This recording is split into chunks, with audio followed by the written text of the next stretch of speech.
Ahí se están sumando las últimas personas. Sí.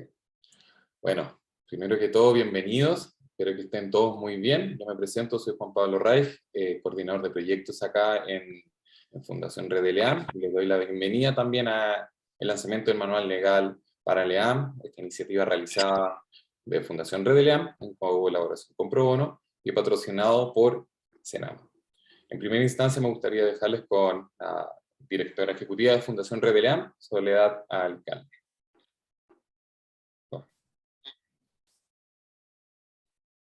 Hola, ¿cómo están? Muchas gracias a todos por venir, por estar acá presentes en los hogares, principalmente agradecer a ellos.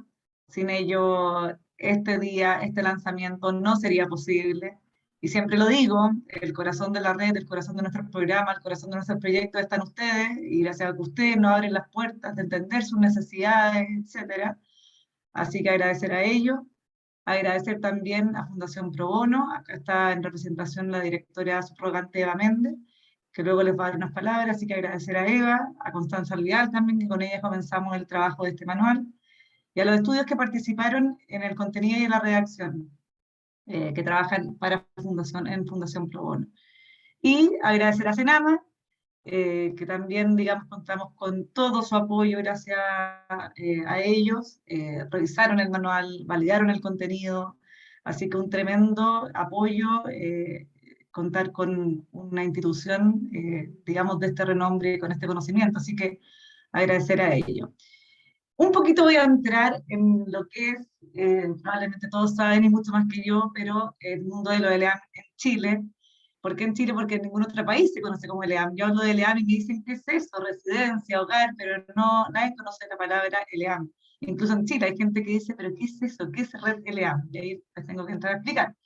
Pero agradecer, en el fondo, a estos LEAM, que son hogares para personas mayores en Chile, están regulados por el decreto 14 del Ministerio de Salud, a través de las Seremi regionales. Ustedes bien saben, ellos son quienes fiscalizan y quienes autorizan su funcionamiento. Según la última información pública enviada por Senama en mayo del 2021, digo esto porque la institución, digamos, que debiera enviarla es MinSal, pero no pudimos obtener esta información por parte de MinSal, así que la envió Senama. Hay 862 hogares a la fecha autorizados para atender, y en su conjunto atienden alrededor de 24.000 personas mayores. De estos, el 1,9% son públicos, el 30,3% son sin fines de lucro, y el 67,9% son con fines de lucro. La mayoría son con fines de lucro, y dentro de ese grupo, el gran porcentaje son pequeñas o medianas empresas. Esto lo menciono porque se va a ver luego, hoy día, en la capacitación que viene posterior a nuestras palabras, el tema de cómo constituirse. Y cabe, digamos, mencionar que un número importante de hogares opera sin resolución sanitaria. Lo que creemos firmemente que se debe regular. Por supuesto, acá no es la idea que hogares que funcionen sin la resolución o no regulados, y creemos que en muchos casos no porque ellos no quieran obtenerla, esperamos también, sino que porque no cuentan con los recursos probablemente para obtener el personal necesario, la documentación y la infraestructura que se pide. También me gustaría mencionar que el manual fue escrito en base, y el contenido que se refiere al decreto 14. Estas están modificaciones. Así que si es que se llega a aprobar el nuevo, van a haber modificaciones en el manual. Pero llevamos más de un año elaborando el contenido y no ha pasado eso, así que me imagino que todavía queda un tiempo. Y dado lo que les he contado, digamos, la red efectivamente nace como proyecto en 2017, como al alero de otra fundación, y hoy día existe como fundación propia, y hay varios aspectos en lo que nos hemos dado cuenta en estos 5 años que hace falta en los hogares. Más que solamente probablemente lo que ustedes han recibido: documentación, donaciones, relaciones institucionales, prácticas, voluntariado. Había también un abismo un poco de gestión, que es lo que lanzamos en el 2017 en conjunto con Fundación Simón de Sirene, también con el patrocinio de Senama, el manual de gestión para LEAM, en el cual se han hecho capacitaciones y asesorías individuales, y también nos damos cuenta de este desconocimiento o falta en el fondo de contenido en relación con los temas legales, y en varios aspectos, desde lo laboral, o desde constitución, o desde qué se debe cumplir en aspectos tributarios, administrativos, etc. Entonces, dijimos, ok, como el manual de gestión, tratemos de elaborar un manual legal para el EAM, cuyo objetivo sea fomentar la constitución de hogares en Chile y la regularización de los hogares sin resolución sanitaria. Por eso está una cantidad sin resolución, con resolución, eso se estima.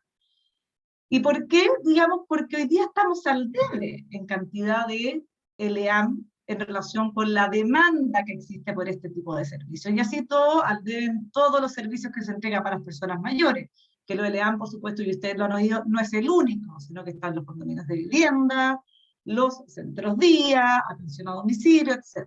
Entonces, fomentar la constitución de más de ellos y que cuente con todos los aspectos legales de gestión al día, ¿cierto? Y luego entregar información aclaratoria actualizada sobre regulaciones jurídicas en materia de EAM. Y por lo mismo comento lo del decreto 14. Se van a encontrar en este manual que contiene 5 capítulos. El primero es de constitución y la obtención de personalidad jurídica. Sobre este capítulo se va a hacer la capacitación ahora en la segunda patita de este lanzamiento. ¿Por qué es importante? Y yo siempre, digamos, comento esto, pero llama la atención que alrededor del 70% son con fines de lucro, pero la verdad que lucro algunos no reciben, sino que, por el contrario, pasan, digamos, llegan raspando todos los meses, ¿cierto? Para pasar el mes financieramente hablando. Entonces, vale la pena, tal vez,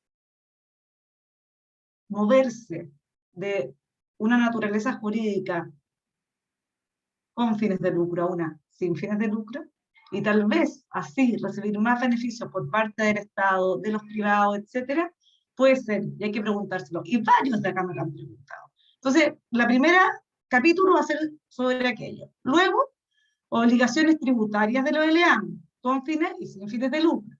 Obtención de permisos administrativos, y ahí, digamos, hace mención a todo lo que es la normativa.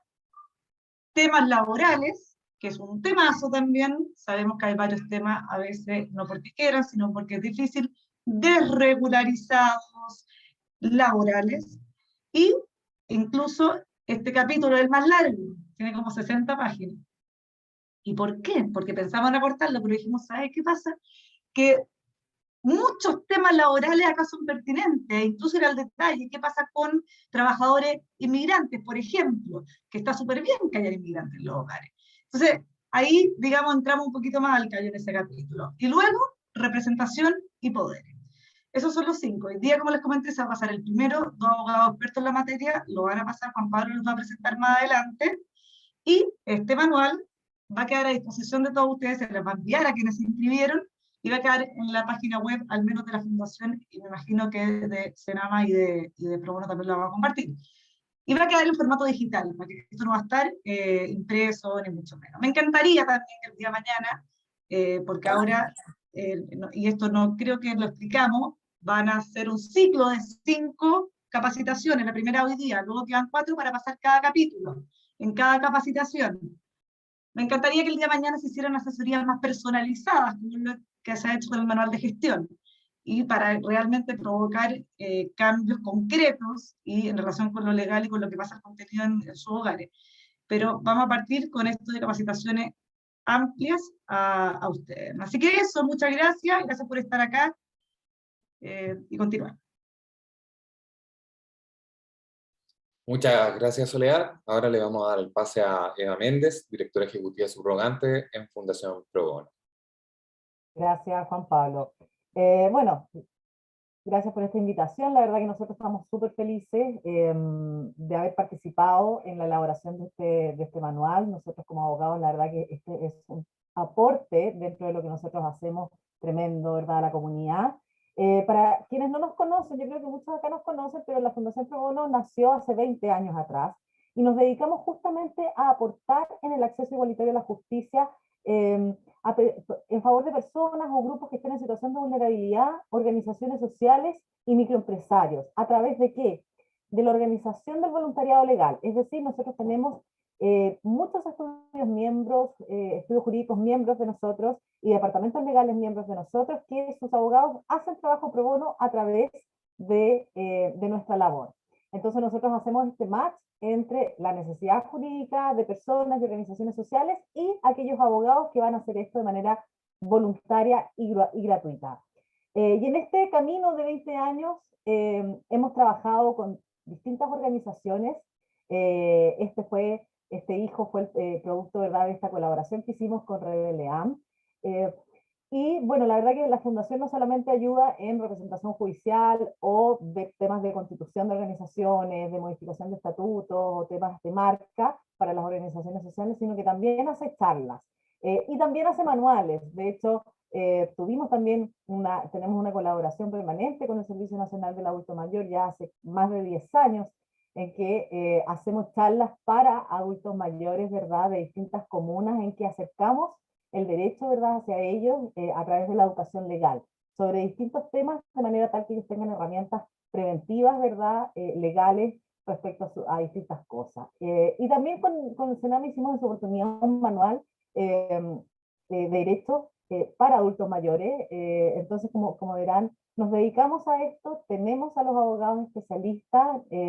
Barros Yerrázuriz es uno de los estudios jurídicos fundadores de la Fundación, que colaboró también en la redacción de este manual para el EAM, así como otros estudios como Guerrero Olivos, como la Price PwC, que es una consultora enorme tributaria, y la Raín Rencoret también, que es un estudio que fue miembro de nosotros y en su oportunidad también colaboró para este manual. Sin latearlos más, ¿qué les puedo decir? O sea, si tienen cualquier caso, necesidad legal, dudas respecto de lo que aparezca acá, o respecto de su propio funcionamiento en aspectos legales, por favor, recurran a nosotros, que nosotros encantados, ¿verdad?, de poder atenderlos y asesorarlos en la Fundación a través de www.probono.cl. Muchas gracias, Eva. Ahora también le daremos el pase a Muriel Abad, directora subrogante en Senama, para que se dirija con unas palabras. Hola, buenas tardes, muchas gracias. Saludar a Soledad de la red de LEAM, a Eva de Pro Bono. Con ambos hemos tenido distintas iniciativas y acciones conjuntas que han sido de gran impacto para las personas mayores. Quiero destacar en la realización de este manual legal para los establecimientos de larga estadía, en el cual como servicio estamos patrocinando, pero también hemos sido parte, ¿cierto?, de la revisión de estos contenidos, y yo creo que esto se enmarca dentro también de un esfuerzo que ha hecho este servicio por acercarse a las residencias de personas mayores. Ya hemos, a partir de la pandemia, lamentablemente ha sido un contexto difícil, pero nos ha llevado a tener una serie de iniciativas conjuntas, de coordinaciones que ha traspasado las fronteras, ¿no? El tema de la pandemia y de la emergencia sanitaria, más que abrir una puerta al trabajo con los LEAM, siempre decimos que abrió un tremendo portón, ¿ya? Y ahí es donde nosotros hoy día nos encontramos con toda la disposición a querer trabajar en conjunto, porque detrás de todos ustedes y de toda la infraestructura están las personas mayores, que finalmente es lo que a nosotros nos mueve en términos de que todos hagamos un esfuerzo por la calidad de vida y por mejorar la calidad de vida de las personas mayores. En ese mismo contexto y producto también de esta emergencia sanitaria, nosotros hemos firmado un convenio con el Ministerio de Salud, en ese convenio que ha sido una iniciativa inédita, donde hemos podido acordar ciertos ámbitos de trabajo. Uno de ellos tiene que ver con las residencias, y en especial aquellas residencias que no cuentan, ¿cierto?, con su autorización sanitaria. Y ahí vamos a seguir trabajando y probablemente vamos a tener para muchos años de trabajo que se suman también a otros esfuerzos que hemos venido haciendo, como los estándares de calidad, ¿cierto? Y otras acciones que hemos ido impulsando para poder acercarnos a las residencias con personas mayores. Yo quiero felicitarlos por la iniciativa y porque además creo que es un recurso que, bueno, va a estar disponible, ¿cierto?, en la página. Nosotros vamos a impulsar también que esté dentro de nuestra página del servicio, pero que viene asociada a la capacitación, ¿ya? Y nosotros creemos que eso es súper importante hoy día, porque más allá de tener un documento que podamos tener guardado en nuestro escritorio, ¿cierto?, o que con el tiempo de pronto no podamos verlo, el hecho de tener esta capacitación como la que van a tener hoy día permite ir haciendo consultas, ¿cierto? Y poder integrar, conocer mucho más de lo que uno pudiera revisar en el documento. Entonces, desearles a todos que tengan una buena jornada, una buena instancia de formación, de capacitación. Como servicio estamos siempre disponibles a apoyar estas iniciativas y otras que estén dirigidas a las residencias de personas mayores en Chile. Vamos a seguir trabajando en esa misma línea y nada, agradecer a todas las instituciones también que hemos sido parte de este esfuerzo, que apunta además a algo bien específico, pero poco abordado. Entonces creo que ahí tenemos que seguir avanzando. Muchísimas gracias. Muchas gracias, Muriel. Ahora voy a dejar de compartir un poco la pantalla para que nos podamos ver entre todos y poder tomar una foto, ¿ya? Vamos a ver si nos podemos ver todos. Les pido a todos los que quieran aparecer, que prendan sus cámaras. Vamos a ver si podemos aparecer varios. Y a la cuenta de 3, voy a necesitar que se mantengan sonrientes. Voy a tomar 2 fotos, ¿ya? 1, 2, 3. Ya, salimos todos muy bien. Ahora vamos a probar con una segunda. 1, 2, 3. Buenísimo. Ahora voy a compartir de nuevo la pantalla. Y vamos a partir con las capacitaciones, ¿no? En este primer lugar nos va a acompañar Catalina Barros, abogada asociada del estudio jurídico Barros y Errázuriz, especialista en Derecho Corporativo y también miembro de Fundación Pro Bono. Después de ella va a estar Cristóbal Rodríguez, abogado y director en REDELEAM. Y después de ambas exposiciones va a haber un periodo de respuesta a consultas o de preguntas. Para esto les vamos a pedir por favor que vayan dejando sus preguntas a través del chat que aparece acá, para precisamente nosotros ir recogiendo aquellas preguntas y para que los expositores también las puedan ver. Y también aprovechamos de pedirles que siempre mantengan el audio apagado y que por favor vayan avisando de qué hogar son para poder llevar el registro de asistencia. Así que Catalina, por favor, te doy el paso. Gracias, Juan Pablo. Hola a todos, ¿cómo están? Bueno, primero que nada, yo les voy a hablar de las personas jurídicas con fines de lucro, pero antes de empezar, y en el fondo fomentarle a todos, yo veo que aquí muchos ya tienen sus ELEAM constituidos, pero la idea siempre va a ser que constituyan una persona jurídica, sea con o fines de lucro. La idea es que no comprometan su patrimonio personal, que es lo que pasaría si es que en vez de constituir una persona jurídica, se arma el hogar y todo es a nombre personal, y ahí están comprometiendo sus bienes propios. Así que el llamado número 1 aquí es a que cualquier persona que quiera esté evaluando cómo constituir un ELEAM, parta de la base siempre de constituir una persona jurídica. Bueno, existen personas jurídicas con fines de lucro y sin fines de lucro. Yo les voy a hablar de las personas jurídicas con fines de lucro. La idea principal que hay en torno a una persona jurídica con fin de lucro es que hay una ganancia de capital que se espera, que los socios, los accionistas quieren distribuirse después, a diferencia de las personas jurídicas sin fines de lucro, que como les va a comentar después Cristóbal, la idea es que todo el capital vaya para el fin al que se constituyó la fundación o corporación.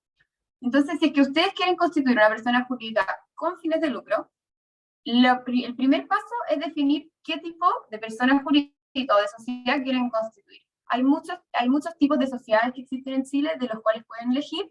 Nosotros les recomendamos, y van a ver en el manual, que hay 3 que para efectos de constituir un ELEAM son los más amigables, flexibles y fáciles, que les van a ayudar durante la administración y la vida de este ELEAM. estos tres tipos son una empresa individual de responsabilidad limitada, o EIRL, una sociedad de responsabilidad limitada, o SRL, y una sociedad por acciones. Ahora les voy a contar un poco de cada uno. En la siguiente, Juan Pablo. La empresa individual de responsabilidad limitada, como pueden deducirlo por su título, solamente admite un socio, o sea, una persona va a ser quien va a contribuir el capital a esta sociedad, quien la va a administrar y quien va a estar a cargo de esta sociedad. El beneficio es que en vez de comprometer el patrimonio de esa persona, su casa, sus bienes, su dinero, todo va a radicarse en la sociedad, por lo que en caso de cualquier inconveniente, embargo, se va a perseguir a la sociedad, digamos, a esta empresa individual. Entonces, características un poco para que les suenen de este tipo de sociedad, es que el nombre de la sociedad va a tener que tener su nombre, el nombre del socio, o de la persona natural, digamos, que está involucrada. Y va a tener que tener una referencia a para qué es la persona. Como por ejemplo, ahí les dejé un ejemplo, Hogar para Personas Mayores, Juan Carlos Cruz Campino, EIRL, ¿ya? ¿En qué caso les recomendaría este tipo social? Si es que va a haber solamente una persona a cargo, si quieren tener esa persona toda la libertad de tomar decisiones sin necesidad de estarle preguntando a otros socios, administradores, sino que al final todo lo que tenga que ver con administrar el hogar va a estar a cargo de esa persona. Y esa persona, para que lo tengan presente, sí puede también recibir una remuneración por trabajar para su propia empresa, digamos, ¿no? ¿Ya? Además de que puede recibir dividendos, por ejemplo, si se generan utilidades, que claramente no es la idea, y la idea es que sean reinvertidos. Siguiente diapositiva, Juan Pablo. Ya, las sociedades de responsabilidad limitada, la característica distinta que tienen respecto a las anteriores es que no pueden tener solamente un socio. Por lo tanto, tienen que ser por lo menos 2 personas los que van a ser socios de esta sociedad, con un máximo de 50, ¿ya? No pueden tener 120 socios, por así decirlo, que estén aportando capital. Estas sociedades son administradas por todos los socios en común acuerdo. O sea, si es que somos, por ejemplo, 4 socios que constituimos esta sociedad, no se va a poder tomar ninguna decisión si es que solamente 2 estamos de acuerdo, o incluso si 3 estamos de acuerdo. Se requiere unanimidad y que todos estemos de acuerdo en lo que se va a hacer, porque la mayoría de las actuaciones, cada vez que ustedes quieran tomar decisiones importantes de administración, otorgar un poder, van a tener que hacerlo por escritura pública. Entonces, si es que yo quiero nombrar a un mandatario para que se haga cargo, por ejemplo, de todo lo que es labores bancarias de la sociedad, todos los socios tenemos que ir a la notaría a firmar una escritura pública en que le vamos a dar este poder, ¿ya?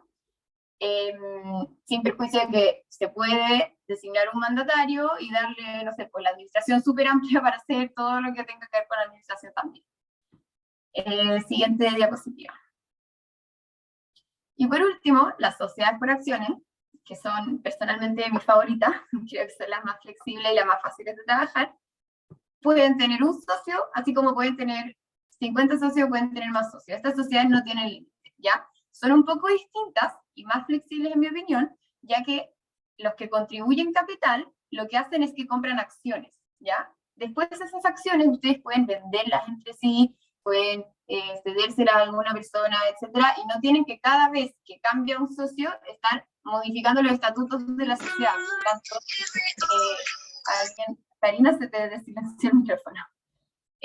Cada vez que cambie uno de los socios, que uno salga o que entren nuevos socios a lo largo de los años, no es necesario siempre estar modificando los estatutos, haciendo una escritura pública y siguiendo todo el procedimiento que ya les voy a hablar, ¿ya?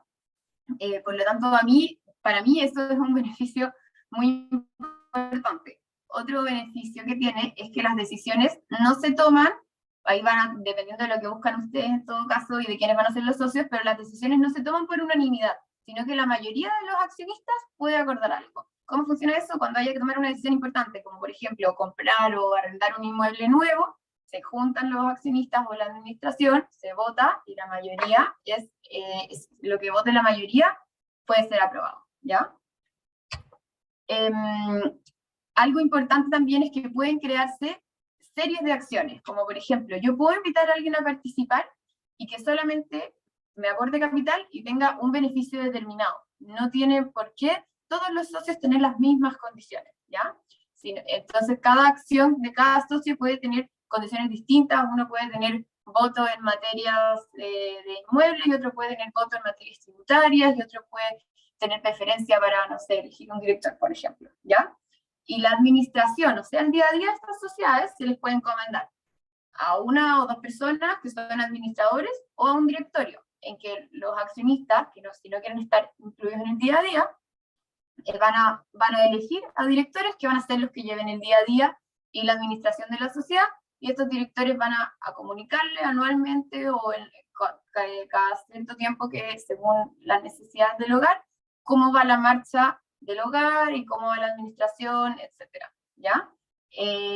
Algo que les puse ahí abajo, que hay que tener en consideración para esta sociedad, que después voy a entrar en el detalle, es que el plazo para constituirla y para cada modificación es menor que en las otras sociedades, ¿ya? Cada vez, cuando ustedes quieran constituirla, el tiempo que pase desde la escritura pública en que la constituyen hasta que esté lista tiene que ser de un mes, ¿ya? Solamente para que les queden rondando. Después les voy a explicar, porque para las otras sociedades son 60 días, y ahora ya vamos a entrar un poco más en el proceso.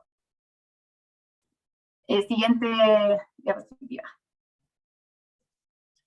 Ya, entonces, ¿qué pasa si es que, me imagino que muchos de ustedes ya están constituidos como personas jurídicas con fines de lucro, y se dieron cuenta que quizás les es más fácil estar constituido como otro tipo social? Se puede transformar. Si ustedes hoy en día tienen una EIRL y quieren pasar a ser una sociedad por acciones, porque quieren tener participaciones distintas o distintos sistemas de administración, eso es posible, ¿ya? Para modificar el tipo social de su sociedad, simplemente va a ser una modificación de los estatutos de su sociedad, en que por medio de una escritura pública o una junta de accionistas, si es que tienen una sociedad por acciones, van a acordar transformarse y tienen que asegurarse de cumplir con los requisitos de la sociedad a la que se están transformando. Por ejemplo, si tienen un solo socio, no pueden pasar a ser una sociedad de responsabilidad limitada, sino que van a tener que invitar a alguien más que se vaya con ustedes. Lo que puede hacerse, y que después lucro,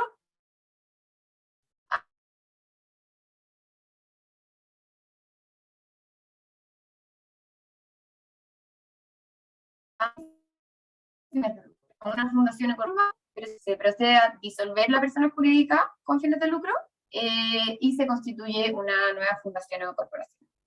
Siguiente diapositiva, por favor, Juan Pablo. Ya, entonces, si es que ustedes están constituyendo Disculpa, sociedad, Catalina, disculpa que te interrumpa, pero la última parte no se escuchó, y aquí en el chat tampoco. Entonces, si pudieras repetir los últimos 2 minutos, un minutito. Chuta, perdona. ¿De la transformación o desde antes? Desde la transformación. Ah, ya, sí. ok. Gracias. No, mire, simplemente, y era como para que tengan la tranquilidad, lo que dije es que si ustedes hoy en día ya tienen una sociedad y se dan cuenta de que les favorece más la forma de estructurar otra sociedad, pueden transformarse, ¿ya? Pueden pasar de ser una sociedad por acciones a una sociedad de responsabilidad limitada, por ejemplo. Simplemente lo que hay que hacer es modificar los estatutos de la sociedad que hoy en día son para pasar a ser la nueva sociedad. Y en lo que se tienen que fijar es en cumplir con los requisitos de la nueva sociedad que van a hacer. Por ejemplo, si tienen un solo socio, no pueden pasar a ser una sociedad de responsabilidad limitada, y van a tener que invitar a otra persona también a ser socio, que implica que va a tener que aportar capital, que es el capital con el cual funciona la sociedad, ¿cierto? Como la base de esta sociedad. Lo que no puede hacerse, y que ahí vamos a ahondar un poco más con Cristóbal, es transformarse de una persona jurídica con fines de lucro, o sea, de una sociedad, a una sin fines de lucro, a una fundación o corporación. Entonces, si es que ustedes creen que esa es la necesidad que tienen, simplemente se disuelve la sociedad que tienen hoy en día y se constituye una nueva, que no debería ser problemático para nada. Ahora sí, siguiente. Ya, entonces, si es que ustedes ahora están constituyendo una sociedad, ¿cuáles son los pasos, dicen, para hacerlo, los tiempos, los costos asociados, ¿ya? En este diagrama van a ver súper simplificado, y en el manual ya van a poder ver en mayor detalle ¿cómo hacerlo? El primer paso es redactar una escritura pública, ¿ya? Las escrituras públicas se firman ante el notario, por lo tanto, primero que nada tienen que ir al manual, ver cuáles son los requisitos que tiene que tener el estatuto. Hay miles de modelos en la Fundación Pro Bono, de hecho, los podemos ayudar, siempre estamos ayudando a constituir y asesorando para redactar un estatuto. Y ese texto de estatuto tienen que coordinarse con la notaría, preguntarle, coordinarse con ellos y preguntarles cuándo pueden ir y le mandan el borrador. Y ustedes van a ir a la notaría y ellos van a tener su mismo estatuto en el formato de escritura pública en la notaría, lo firman ante notario, ¿ya? Esa escritura pública, ustedes la extractan, que se llama, que es que hacen un papelito literal de este porte que dice cuál es el nombre de la sociedad, cuál es el objeto, el domicilio, y esto es lo que nosotros vamos a ir a inscribir al conservador de bienes raíces y publicar al diario oficial, ¿ya? Y esta es la parte en que les dije que hay que tener ojo con los plazos, porque siempre el plazo para inscribir y para publicar es de 60 días, por regla general, desde la escritura pública, o sea, desde el día que ustedes fueron a firmar a la notaría. Pero para las sociedades por acciones es de un mes, no de 30 días, sino que un mes. Así que si fueron a la notaría el 10 de marzo del 2022, tienen hasta el 10 de abril para que su extracto esté inscrito y publicado, ¿ya? Y el extracto en la misma notaría se lo van a autorizar y ustedes van y lo llevan al conservador. Si es que están en Santiago, el conservador de Santiago de hecho es todo online, ¿ya? Y se debería demorar 1 o 2 días en que ya esté inscrito, y además piden la publicación en la página del diario oficial, que se demora 2 días hábiles, ¿ya?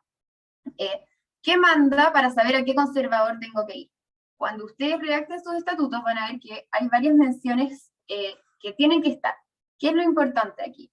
El domicilio que elijan, ¿ya? Existe una noción de que uno tiene que poner en la escritura pública del estatuto el domicilio específico, como por ejemplo, no sé, San Juan, La Cruz, 3453, da lo mismo. Basta con poner la ciudad en la que va a estar domiciliada la sociedad, ¿ya? Entonces, si ustedes ponen que el domicilio de la sociedad va a ser Santiago, van a tener que ir al conservador de Santiago y ahí se inscribe, que el conservador de Santiago lamentablemente es el que mejor funciona, en regiones se demora un poco más, pero es cosa de, o sea, siempre van a poder inscribir su extracto dentro del plazo, ¿ya? Además van a poner en su estatuto el capital de la sociedad, que es cuánta plata los socios o los accionistas van a aportar y cuánto aporta cada uno, digamos, cuánto porcentaje de participación tiene, que por lo que importaría si ustedes quieren tener utilidades, según el porcentaje que cada uno aportó, las utilidades que le van a llegar a cada uno, ¿ya? Entonces, después de inscribir y publicar nuestro extracto, viene un paso número 5, que no es obligatorio, es optativo, que se llama protocolización. ¿Qué significa esto? Que ustedes van con su publicación del diario oficial, que les va a aparecer online, y con su inscripción, y la llevan al notario, y dicen, señor notario, por favor, guárdeme estas 2 cosas en su registro.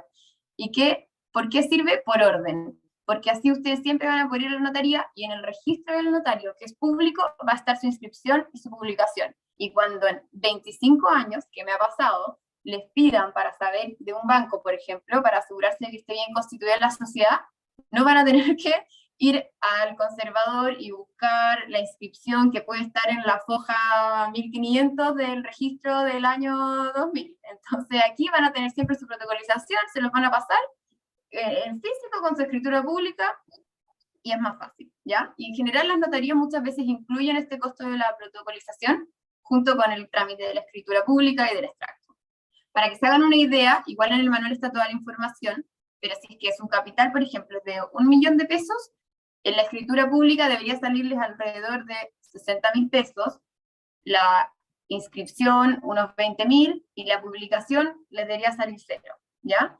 Igual siempre pregunten en la notaría, porque a muchas notarías les encanta trabajar con la Fundación Pro Bono o con Pro Bono por separado, digamos, y eximen del costo, hacen descuentos. Entonces siempre digan que están constituyendo un hogar de ancianos, etcétera, y ahí pueden tantear terreno, digamos. ¿Ya? Y siguiente diapositiva. Ya, y otra forma de constituir una sociedad, si se quieren ahorrar, digamos, todo el proceso que implica notaría, conservador, etcétera, es tu empresa en un día. Esta alternativa existe hace un par de años, es más bien nueva, por lo que a veces es un poco más complejo de modificar cosas así, pero funciona perfectamente, y consiste en que en vez de ir a una notaría a firmar una escritura pública y que quede en un conservador de bienes raíces, es un sistema online, en que ustedes entran en un formulario, entran perdón, al link que les va a aparecer en el manual, y van a llenar un formulario, en que les va a preguntar qué sociedad quieren constituir, cuál va a ser el nombre, cuál va a ser el capital, van a tener que ingresar el RUT de cada socio, etc. Y al final del trámite ya les va a arrojar su sociedad constituida, que en vez de quedar en el conservador de bienes raíces, queda en un registro online de su empresa en un día, y les va a otorgar inmediatamente un RUT, ¿ya? ¿Por qué preferir una versus la otra? Esta es más económica, es más, o sea, es gratuita, digamos, la Constitución, es súper rápido, el único pero, y ahí va a depender de las necesidades de la sociedad que estén constituyendo, es que es un poco menos flexible para escribir uno el estatuto. A veces uno quiere agregarle algo muy específico, beneficios, etc. Se puede, pero es un poco menos flexible en ese sentido, pero si es que es una sociedad que no tiene ninguna particularidad especial, simplemente el sistema de tu empresa en un día arroja un estatuto tipo muy fácil, ya está aprobado por los bancos, así que debería funcionarles perfectamente también. Y queda una última diapositiva. El paso final, y que muchas veces se olvida, así que principalmente tienen que tenerlo presente, porque su sociedad ya va a estar constituida una vez que usted la publiquen en el diario oficial y la inscriban en el conservador, o en caso de tu empresa en un día, cuando les arroje el certificado de constitución, ¿ya? Entonces, pero tienen que siempre acordarse de, uno, sacar RUT, que en tu empresa en un día es automático, pero en el sistema del conservador no, y para eso van a tener que llevar también online, subir online su extracto inscrito, su escritura pública, al Servicio de Impuestos Internos, y te arroja un RUT inmediatamente. Uno llena el formulario y te arroja un RUT, y con eso ustedes ya pueden identificar a la sociedad ante cualquier entidad. Y tienen que inscribirse en la municipalidad del domicilio para obtener una patente municipal, que es un tributo que pagan las sociedades, dependiendo del capital de la sociedad, a la municipalidad. Para estos dos trámites sí tienen que acreditar un domicilio que, a diferencia del estatuto, no basta con poner, no sé, Santiago, sino que tienen que poner una dirección y tienen que acreditar que la sociedad tiene derecho a poseer ese domicilio, por ejemplo, que sea arrendataria o cesionaria, o incluso yo, Catalina Barros, puedo darle permiso a la sociedad para usar mi domicilio para estos efectos, y le hago un certificado de autorización de uso de domicilio, ¿ya? Les recomendamos no usar, lo van a ver en el manual también, pero no usar su domicilio particular, porque muchas veces las casas donde nosotros vivimos están en suelos que no son comerciales, ¿ya? Entonces depende mucho del uso del suelo. Pero hoy en día pueden solicitar un domicilio virtual, que se llama, y eso también les basta para este tipo de trámites, ¿ya? Bueno, y finalmente tienen que ir al banco y abrir una cuenta corriente a la que tienen que aportar su capital, que hayan comprometido en la escritura pública, y para todo el funcionamiento de la sociedad. Muchas Eso, cualquier duda me la pueden preguntar después de la presentación de Víctor. Gracias, Catalina. Claro, ahora pasamos a la segunda parte, que es con Cristóbal Rodríguez, también abogado y director dentro de la RTLA. Así que, Cristóbal, veamos el pase, y tal como dice Catalina, después de esta exposición pasaremos a la etapa de preguntas. Muchas gracias, Juan Pablo. Gracias a todos los participantes. Veo una motivación enorme con 176. RTLA, Pro Bono, Senama también por estar participando y promoviendo esto. Las personas mayores es un tema que a todos acá los que estamos metidos de alguna u otra manera nos interesa promover, inclusive esperando, como leía en el chat, que la nueva constitución, ¿cierto?, consagre a este grupo que se está hablando mucho de la gente joven hoy en día, y también tenemos temas de pensiones y otras cosas de adultos mayores, así que una participación excelente, muy feliz de estar con ustedes. Y la Catalina habló sobre las personas jurídicas, ¿cierto? Este manual, como dijo la Sole, tiene 5 partes, ¿ya? Y lo invitamos que si están en esta parte, que fue el lanzamiento, y la exposición de Catalina con fin de lucro y la mía que viene ahora sin fin de lucro, que estén en las próximas 4, porque Catalina, por ejemplo, habla un poco del tema de obtención de RUT, por ejemplo, o de patente, y va a haber un capítulo que es más tributario y que vamos a abordar eso a fondo, del tema del domicilio tributario, exenciones tributarias en caso de ser sin fines de lucro, etcétera, ¿ya? Yo voy a hablar de lo que es la Constitución como organización sin fin de lucro, ¿ya? Si quiere, Juan Pablo, por favor, vamos avanzando con las diapositivas. Perfecto. La ley 20.500, el 2011, vino a innovar en el sentido de facilitar el procedimiento para constituirse como fundación o corporación sin fin de lucro. Hay otras organizaciones sin fin de lucro que no vamos a tratar porque son más atípicas y tienen otros fines, como las juntas de vecinos o una congregación religiosa, por ejemplo, ¿ya? Nosotros vamos a estar en las fundaciones y corporaciones. Hay diferencias en estas, pero hay cosas que se comparten. Tal como también explicó Catalina anteriormente, hay cosas que las organizaciones con fines de lucro también en los estatutos de las sin fines de lucro tienen que estar. Por ejemplo, todos tenemos que tener un nombre, ¿ya?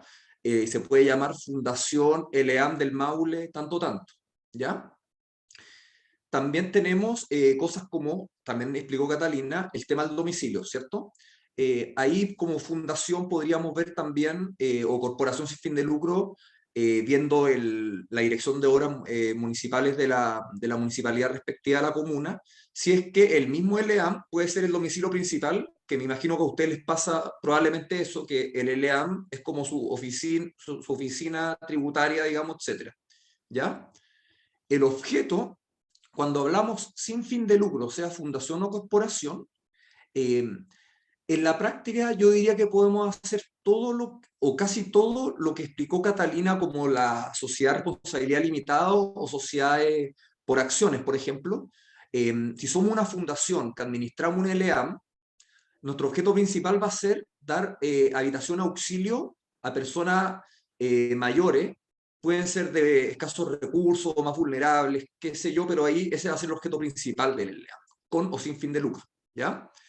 Después, hay gente que confunde esto de que una organización sea sin fin de lucro en el sentido como que estuviera limitada para realizar actividades económicas, cobrar aranceles o pagar remuneraciones. Eso no es así. La gran diferencia con lo que explicó Catalina, que eran las con fin de lucro, es que yo con Catalina, por ejemplo, hacemos una SPA o sociedad por acciones, los dos, y participamos en ganancias y utilidades 50-50, y al final del balance, cuando nos quedamos repartir utilidades, o pérdidas, dependiendo cómo nos vaya, digamos, lo limitamos, pero nosotros nos juntamos para obtener ganancias. Acá en la fundación o corporación, nosotros lo que estamos haciendo es, si obtenemos recurso económico, digamos, aranceles, ganancias, etcétera, no las podemos distribuir entre los fundadores o socios de la corporación, sino que se tiene que reinvertir todo en la misma fundación para promover los programas de la fundación o corporación, ¿ya? Vamos a ver, legalmente está esto en el Código Civil, como dije, la ley 20.500 del 2011, que entró en vigencia el 2012, innovó y facilitó el registro para constituirse como persona jurídica sin fin de lucro. Antes había que tener un decreto supremo del Ministerio de Justicia, que tenía que tener aprobación presidencial, era mucho más complejo el trámite, ¿ya? Ahora se dice que una fundación o corporación tiene personalidad jurídica, existe en el mundo del derecho, ¿cierto? Desde que está inscrita en el registro de personas jurídicas sin fines de lucro del registro civil, ¿ya? Y acá vamos a partir con las principales diferencias que existen entre una fundación y una corporación. La corporación es una reunión de personas en torno a objetivos comunes, ¿ya? Que son los socios o asociados, ¿ya? Y la fundación es la afectación de bienes a un fin determinado. Acá se pone el ejemplo del fundador o fundadores. Por ejemplo, Soledad Alcalde, voy a poner un ejemplo que puede sonar muy real, quiere hacer la fundación Red LEAM, que apoya la gestión, y acá vamos a hacer una fundación que ayuda a un hogar de ancianos directamente, digamos, ¿cierto? De personas mayores. Entonces, yo voy a poner un aporte inicial de 500.000 pesos, que va a ir creciendo con donaciones, fondos GORE, aranceles, ayudas, donaciones, etcétera. y eso va a estar destinado al fin que es colaborar con el LEAM, ¿ya? El aporte inicial es solo obligatorio en la fundación, porque como dije en la definición, una fundación es una afectación de bienes para el fin que promueve. En cambio, en la corporación, los socios tienen que establecer en los estatutos cuáles van a ser las cuotas ordinarias o extraordinarias que van a aportar. Por ejemplo, van a ser 10 socios, que pueden ser fundadores también, y esos 10 socios van a aportar 2 UF al año, por ejemplo. Y después igual también pueden hacer actividad económica, lo mismo que una fundación. En el tema de la gobernanza, yo recomiendo mucho más la fundación siempre a la corporación. ¿Por qué? Porque en la fundación se requiere por ley, digamos mínimo, igual que en la corporación, el tema del directorio, que son mínimo 3 directores. Hay que nombrar un presidente, un secretario y un tesorero. Eso es lo mínimo. ¿Ya? No hay máximo. O sea, uno podría tener 20 directores, pero sería poco práctico. Pero, por ejemplo, también pueden tener 5 directores. El número impar, generalmente, como para tomar decisiones, siempre el número impar es más recomendable, ¿ya? El 3 es el mínimo. Pueden ser 5, por ejemplo, y pueden inventar en los estatutos que haya un presidente y un vicepresidente, aparte del secretario y tesorero. En la corporación tenemos que tener el directorio también, ¿ya? Y que también pueden ser los socios fundadores parte del directorio. Pero necesitamos otro órgano que administra también, que es la asamblea de los socios, que tiene que juntarse mínimo una vez al año y aprobar la cuota anual, aprobar la memoria y balance. O sea, deberíamos tener un libro, como la fundación, libro de directorio, de actas de directorio, y además tendríamos que tener asamblea de socios, ¿ya? Y después, además, la ley exige tener una comisión de ética, que es cuando hay un problema dentro de la corporación. Es como una especie de tribunal interno de la corporación cuando hayan problemas, por ejemplo, entre un socio y incluso hasta el director ejecutivo o entre directores, manejar este tema. Por tanto, la fundación es más sencilla, con 3 personas. Yo ya tengo presidente, tesorero y secretario y me puedo constituir. Siendo el fundador también puede ser director, ¿ya? Las cuotas sociales, ya le expliqué, es obligatorio en la corporación. Y la reforma de estatuto la vamos a ver después. Juan Pablo, por favor, si podemos avanzar. Los contenidos de los estatutos ya se lo adelanté. Es re parecido a lo que dijo Catalina antes también, como cosas que se nos van ocurriendo siempre en escritura, que es, por ejemplo, el nombre que le vamos a poner, ¿cierto? El domicilio, como dijo Catalina, en las confines de lucro se pide la ciudad, y desde que se hizo la reforma de las fundaciones del registro civil, nos piden no la ciudad, sino que la comuna, ¿ya? Tienen que elegir ahí la comuna donde van a hacer el trámite para la constitución. En la corporación hay que establecer los derechos y obligaciones de los socios, quién puede ser socio, aparte de los fundadores, por ejemplo, el directorio puede aceptar socios que ingresen después, qué socios podrían ser incluso sacados de la corporación por atentar contra sus intereses, a través de la comité de ética y un justo procedimiento, etc. Y en la fundación, como expliqué, hay que decir, por ejemplo, que hay 2 fundadores que aportan cada uno 300.000 pesos para iniciar, digamos, el aporte para cumplir el fin social, que es la administración de un LEAM, ¿cierto? Y las reglas especiales para la destinación de los bienes a este objeto de determinación de beneficiarios. Yo ahí, por ejemplo, digo, el aporte inicial del fundador de tanto se va a destinar para cumplir el objeto social ya definido en estos estatutos, y además va a estar destinado a personas adultas mayores que habiten en el red de LEAM que van a ser sus beneficiarios, por ejemplo. Siguiente, Juan Pablo, por favor, vamos avanzando con los estatutos. También ya le hablé de esto, sean fundación o corporación, el Código Civil, la ley exige mínimo 3 miembros, que sería presidente, secretario y tesorero, y la duración máxima es de 5 años. O sea, yo no puedo decir que el directorio dura 6 años, sin perjuicio de lo cual puedo establecer en los estatutos de que pueden ser renovables.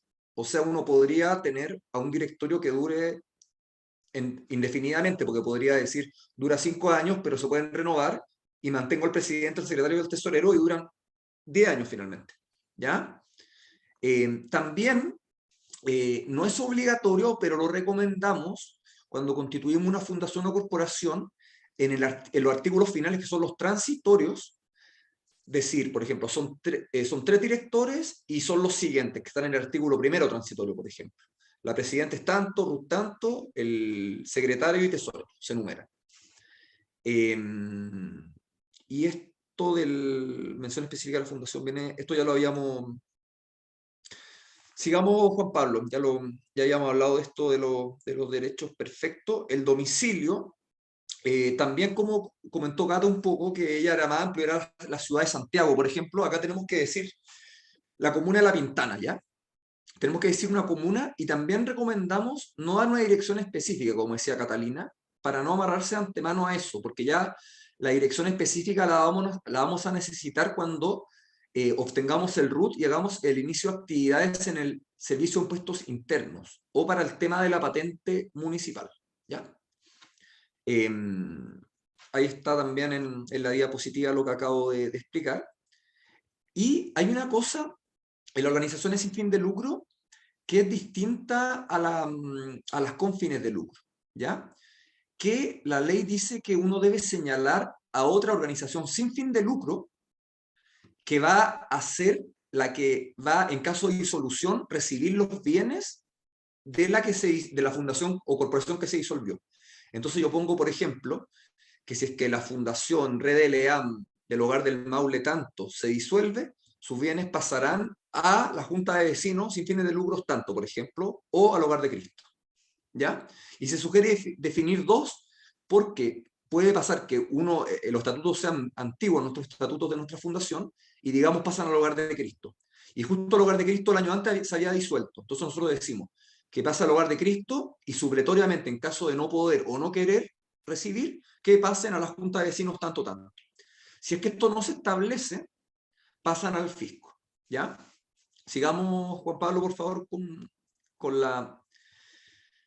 Vamos al tema del objeto, que también se lo adelanté, ¿ya? El objeto acá, fueran conos sin fin de lucro, obviamente van adaptando el objeto, que nosotros sugerimos también que sea un objeto amplio, pero con un foco claro, ¿cierto? Que va a ser dar auxilio, habitación, dependiendo cómo es el LEAM gratuito o no, ¿cierto? A personas mayores que pueden ser vulnerables o de escasos recursos, y le vamos poniendo los apellidos. Y justamente en el objeto de la fundación o corporaciones, sobre todo cuando el LEAM principalmente ayuda en gran parte alojando y alimentando y cuidando a personas mayores que son de sectores económicos más vulnerables o más necesitados, incorporar eso en los estatutos es fundamental, para que después, cuando tengamos el capítulo de beneficios tributarios que dan la fundación y las corporaciones, podamos postular a un certificado de donación, que me imagino que algunos que son fundación lo han escuchado. Por ejemplo, una empresa de la comuna quiere donarle 2 millones de pesos, y le dice, ya, pero ¿qué certificados tiene? Entonces ahí tú puedes decir, como solicitar en el Servicio de Impuestos Internos el certificado de rentas municipales, por ejemplo, ¿ya? Porque estamos ayudando a personas de escasos recursos. Llegamos a tener que pedir la carta al alcalde y hacer todo el trámite que vamos a explicar en otro capítulo del manual, que va a ser la parte tributaria. Pero se los dejo como introducido el tema de que estas organizaciones tienen beneficios tributarios, y sobre todo si quieren recibir ustedes donaciones o ciertos fondos del GORE o del SENAMA que de repente le exigen que sean sin fin de lucro, ¿ya? Otra cosa interesante, cuando quieran constituir una fundación o corporación sin fin de lucro, la ley 20.500 estableció que había un modelo de fundación y corporación del Ministerio de Justicia y Derechos Humanos, ¿ya? Está en la página, de hecho, está también en nuestro manual citado el link para meterse. Entonces ahí le dice, por ejemplo, como que está el orden: nombre, domicilio, duración, si nada se dice, dicen indefinido, etcétera. Cuál va a ser el objeto, a quién pasan los bienes en caso de disolución, cuántos directores son, si son socios, cuáles son las cuotas ordinarias, extraordinarias, etcétera. Pero lo bueno de basarse en el modelo de el Ministerio de Justicia de estatutos de fundación o corporación es que el secretario municipal, donde uno va a presentar el trámite de constitución, no puede negarse ni objetar estos estatutos modelos, ¿ya? Sigamos, Juan Pablo, por favor. Acá nos van a pedir 3 requisitos mínimos. Ya hablamos de los estatutos, ¿cierto? Que es como el más importante, si queremos llamar, para partir ordenando, como decía Catalina, ¿cierto? Acá hay una cosa interesante. Puede ser por escritura pública ante notario, ¿cierto? Puede ser también ante notario un instrumento privado protocolizado, firmado ante notario, ¿ya? Puede ser ante el oficial del registro civil de la comuna, el documento, el fundador, por ejemplo, o los socios fundadores en una corporación que vayan a firmar el documento, y también puede ser en el secretario municipal, ¿ya? Ustedes están en la comuna de Puente Alto, van a donde el secretario municipal de Puente Alto con los estatutos, y el fundador firma delante del secretario municipal o del ministro de fe municipal, según el decreto municipal, que puedan constituir esta organización. Y ahí tienen la ventaja de que están firmando delante del órgano que tiene que aprobar o rechazar u objetar los estatutos para que ustedes puedan después enmendarlo, ¿ya? Y necesitamos 2 documentos más. Tenemos que tener un certificado de no coincidencia de nombre que se obtiene gratis en el registro civil, y hay un correo electrónico para estos efectos que te lo responden en 7 días, ¿ya? Le pongo Fundación Los Hermanos tanto, y también le pongo como nombre de fantasía, se podrá llamar también para todos los efectos Los Hermanos tanto, y yo firmo esto, pongo que soy solicitante, que me respondan por correo, y envío al registro civil, al mail que le estoy comentando de la no coincidencia de nombre, este documento. Porque no puede ser, lo que no puede ocurrir es que la fundación de ustedes tenga un nombre muy similar que confunda con otra organización sin fin de lucro. Y eso responde al registro civil. El nombre de ustedes sí puede ser utilizado. Y respecto a los directores, ¿ya? Ahí, en el registro civil también con la clave única, de forma gratuita, por ejemplo, tenemos 3 directores, presidente, secretario y tesorero. Cada uno se mete con la clave única y se mete a la parte de certificados penales, antecedentes para fines especiales. Porque uno de los requisitos para ser director de una organización sin fin de lucro es no haber sido condenado a pena aflictiva, que son delitos de 3 años y 1 día. Entonces, uno dice que tiene antecedentes limpios y presenta estas 3 cosas en el secretario municipal de la comuna que nos estamos constituyendo, como les dije, ¿ya? Después, Juan Pablo, seguimos. Ya, acá viene el trámite que le estaba explicando. Juntamos estos 3 documentos, ¿ya? Los estatutos, tenemos los estatutos, el certificado de no coincidencia de nombre y los certificados antecedentes de los directores, ¿ya? Vamos a la municipalidad. Si es que hicimos una escritura pública, por ejemplo, en notaría, o firmamos ante un oficial de registro civil, el 1 de abril debiéramos ir máximo el 30 de abril a la municipalidad desde que tocamos la escritura para presentar los documentos, ¿ya? Después la municipalidad tiene un plazo para hacer observaciones y puede objetar cosas de los estatutos, también de 30 días. Se entiende que si es que la municipalidad no objeta en 30 días, estarían los estatutos aceptados por la municipalidad, ¿ya? Después, si que la municipalidad dice, por ejemplo, le dice a usted en el decreto, en la resolución municipal, ya los estatutos también, pero falta especificar un poco mejor el objeto, ustedes hacen una escritura de enmienda donde el artículo 4 del objeto, por ejemplo, lo especifican mejor, y pueden ir también donde el secretario municipal para firmarlo delante de él, ¿cierto? La persona que tenga poder, para subsanar esta observación. Como les comenté en un principio, ya no se hace el trámite del Ministerio de Justicia del 2012, entonces uno se inscribe en el registro de personas jurídicas sin fin de lucro del registro civil. Una vez que uno está inscrito ahí, se obtiene la personalidad jurídica. Muchas municipalidades, cuando aprueban los estatutos que ustedes le llevaron con los antecedentes, los remiten internamente al registro civil. Pero hay otras municipalidades que te dan los documentos, como ya te aprobé los estatutos, la constitución, pero tú andas al registro civil y te da un poder para que tú vayas a nombre del secretario municipal al registro civil, a cualquier registro civil, digamos, a inscribir, señor registro civil, la municipalidad me aceptó la constitución y ahora vengo yo a, le traigo los antecedentes para que les inscriba. Ya, gente, bien. Se demora se demora en promedio, se puede demorar un mes o 2 meses máximo, y debe estar inscrita la institución en el registro de personas jurídicas sin fin de lucro, y ahí ustedes pueden descargar gratis 2 cosas en el registro civil: el certificado de vigencia de su organización y el certificado de los directores, ¿ya? Y ahí va a decir, por ejemplo, los directores duran 3 años, y salen los nombres y los RUT de cada uno, y el cargo que tienen. Y ahí, Juan Pablo, ya dije entonces, esto se descarga gratis. Ya, cuando quieran reformar estatutos, la fundación tiene que hacer un trámite más que la corporación, ¿ya? La fundación hay que hacer una aprobación por el directorio, o que los estatutos determinen, porque por ejemplo podemos poner los estatutos, un ejemplo, que los directores fundadores tienen más derecho en el tema de la reforma, se requiere un quórum más alto, generalmente de 2/3, ¿ya? Entonces, aprueban una reforma de estatuto, le vamos a cambiar el nombre a la fundación y le vamos a cambiar el objeto, por ejemplo, ¿ya? Se presenta en la municipalidad, también están los 30 días, más o menos parecido a la Constitución, pero acá viene algo que es distinto a la Constitución y que llama la atención, porque la municipalidad tiene que enviarlo para que el Ministerio de Justicia apruebe la reforma de estatutos, que esté conforme a derecho, al Código Civil. Y después también se inscribe en el registro civil, vuelve a la municipalidad, registro civil, y ahí se inscribe la reforma de estatutos, ¿ya? Cuando es corporación, no hay que pasar por el Ministerio de Justicia, solamente se requiere una asamblea de socios y la presentación, bueno, en la municipalidad, y se inscribe en el registro civil. Y creo que estamos, Juan Pablo, estamos listos con la Constitución, si quieren hacerla sin fin de lucro. Quedamos atentos a sus dudas, consultas, y muchas gracias por estar participando tantas personas. Es un honor estar acá con ustedes.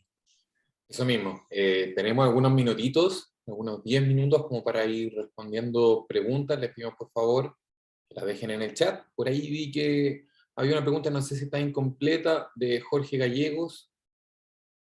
¿Cuándo el sostenedor es persona natural?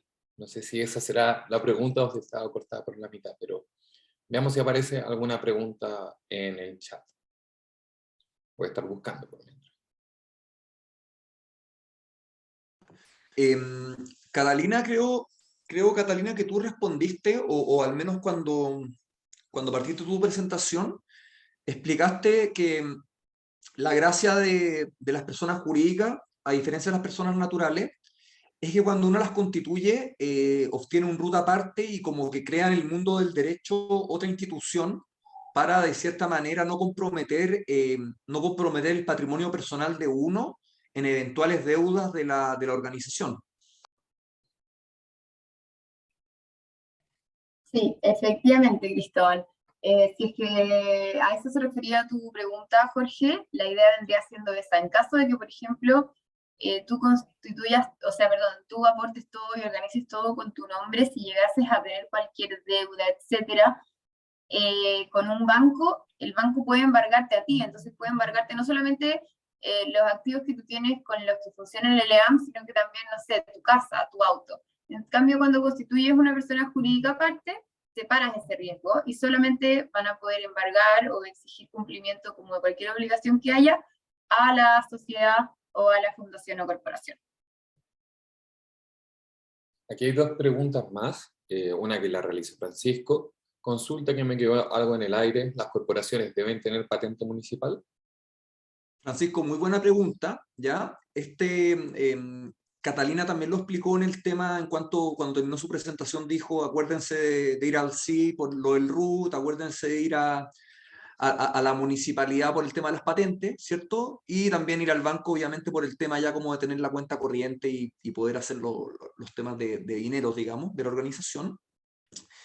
Acá hay una confusión que ocurre en la sin fin de lucro, porque la ley de rentas municipales lo que hace es que te dice el artículo 27 que las fundaciones o corporaciones sin fines de lucro están exentas del pago de patente municipal, pero no te dice que están exentas de tramitar la patente municipal. Entonces, Francisco, lo que te recomendaría hacer en tu caso es ir a tu municipalidad, decir, soy una corporación sin fin de lucro, ¿ya? y me dijeron que estoy exento del pago de la patente y solamente te cobraría la municipalidad respectiva los derechos de aseo, que también te lo cobrarían si fueras con fin de lucro, te cobrarían, además de los derechos de aseo, además te cobrarían las patentes.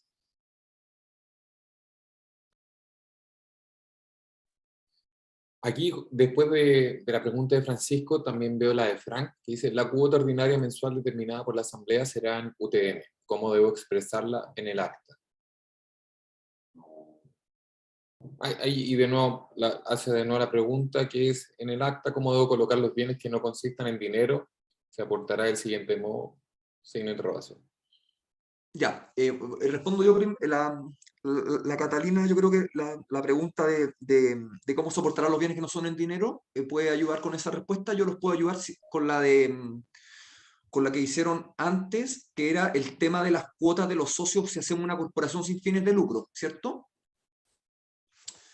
Ya.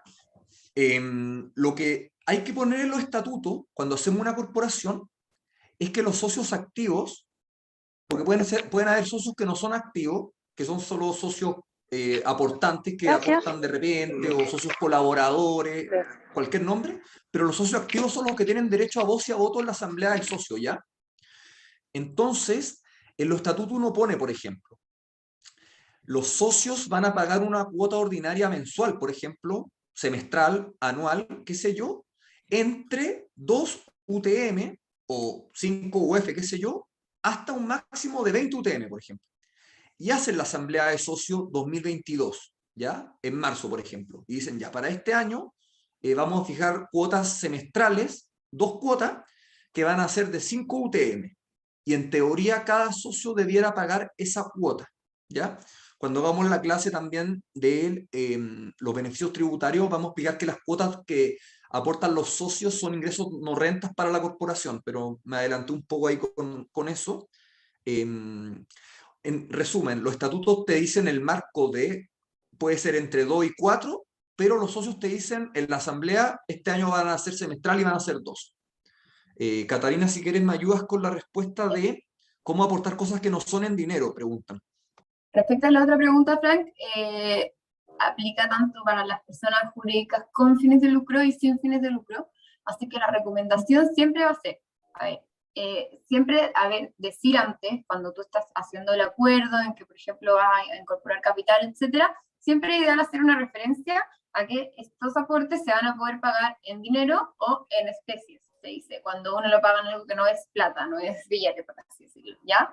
Entonces eso en primer lugar.